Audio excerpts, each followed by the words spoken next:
আসসালামু আলাইকুম। আমার মা বাবা ভাই বোন আত্মীয় স্বজন বন্ধু বান্ধব ভাই ব্রাদার প্রিয় মানুষ সবাইকে আমার পক্ষ থেকে ঈদুল ফিতরের শুভেচ্ছা ও ঈদ মোবারক।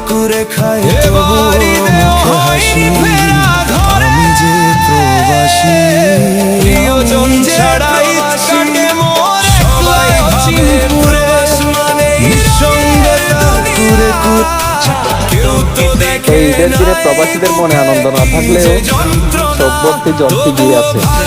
আছে নীরবে কান্না, আছে অন্ধকার রুমে কষ্ট। এই নিয়েই আমাদের প্রবাস জীবন। প্রবাসী আমি